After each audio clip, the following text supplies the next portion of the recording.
What's up, YouTubers? I'm just going to do a quick video on, oh gosh, 1, 2, 3, 4, 5, 6, 7, 8.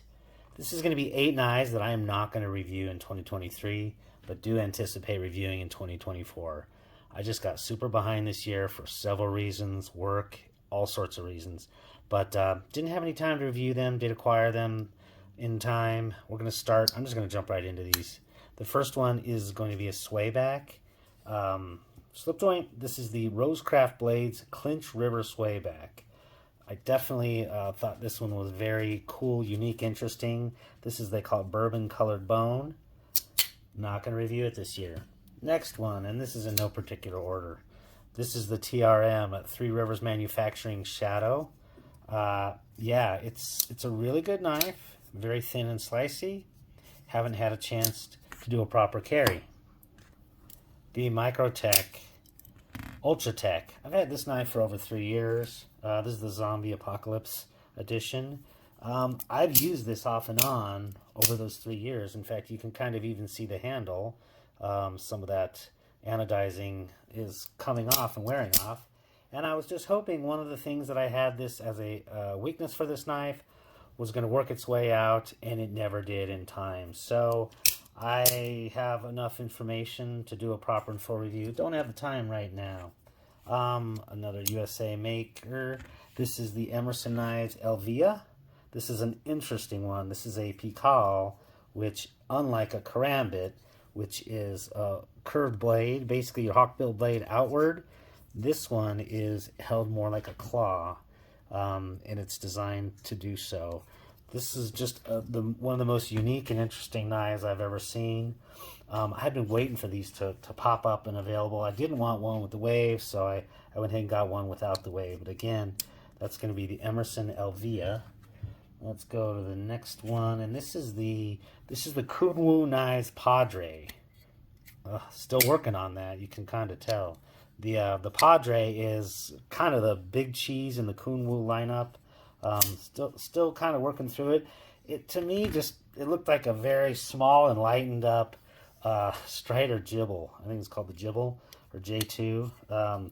It just has that shape, and then it also seems like, to me, it's kind of, I don't say copycat, but it has a lot of the lines of that, the Rotten Designs Evo, Evo 2.0, I think it is what it is. It has, that dramatic clip point there. Very thin and slicey, titanium, well made. I'll definitely say this knife is well made. The backside flip is really, really good. So that's one of my 2 Chinese knives. The Clinch River was also made in China. Let's go to fixed blade here. This is the Kellum Knives Wolverine. This is a fixed blade I did not get a chance to take out this year. Looks very beautiful. It's made with a birchwood handle. A lot of handmade elements to this particular knife. It's 3.75 inch blade, differentially heat treated, super comfortable in hand. Look for that in 2024. Let's do the second to last one. Oh, yeah, I did fail it. You gotta basically take a full shot of this. This is the American blade, where it's made in the United States. Full titanium Model 2, the sheep's foot. This is one of those, each year I basically watch a crap ton of videos from folks that go to Blade Show Atlanta. This is the one that I said, yep.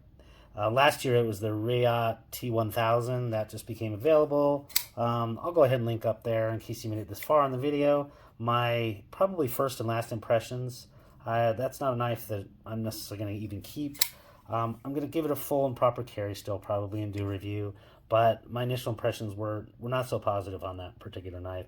Maybe with some of the mods on it, it'll be better. But the American Blade Works Sheep's Foot Model 2, very interesting. It is kind of a one-trick pony in terms of there's like no fuller or thumb studs there. It's a flipper. But other than that, the construction looks very well made, 100% in the USA, and really fair priced. For a full tie made, actually, let me show this real quick. Unusual, not entirely unusual, but what I like is basically it has an inset liner lock, but you do have full titanium frames on the outside there. So I really like that one. And the very last one is, of course, got to be a big old fixie. This is a made in the USA Phobos Tier 1 BC. This is a Magna Cut fixed blade. There's so much going on this knife that this is going to take many outings at the campground. I mean, starting from just the pommel back here, look at that gigantic hole for a lanyard, maybe a little bit of overkill. You've got your bow drill on both sides. That brings some challenges whenever you have a finger that may be going in there. It's not necessarily the best. So you have that. You have micarta with your liners, magna cut steel. You've got texturing, you know, a lot of texturing throughout. You have this forward choiled here, there. You have a fire steel spot. There's just so much going on here. Double swedged on the rear. An amazing, look at that stonewash and effectively polished on that. So this is really good. I can't wait to test out this Magna Cut.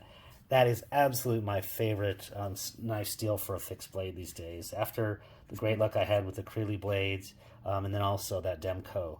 I forgot the name of it. Shoot. But yeah, that Demko knife that I did, I'll review that, or I'll go ahead and put that review up there. I just forgot the name of it. Oh, it's not the Armiger. That's the new one. In any case, these are the 8 knives that definitely will not be getting a review right now or in 2023. So they will not be up and eligible for any sort of awards from my channel. But there's some good things to look out for, needless to say. Again, we've got the Phobos Tier 1 DC. We've got the Kellam Knives Wolverine. We've got the American Blade Works Model 2. The TRM Shadow. We have the Kunwu. Let's see if we can get these kind of long. The Kunwu Padre. We've got the Emerson Knives Elvia. Interesting blade shape. And then to round them out, of course, we got to have a slip joint. You know this channel is balanced, fair and balanced, with all sorts of different types of blades. So hopefully that's something to look forward in the year 2024. You get a chance to stick around. If you ran across this accidentally, you know what? Wouldn't hurt to throw a like and subscribe. Take care. Have a great day.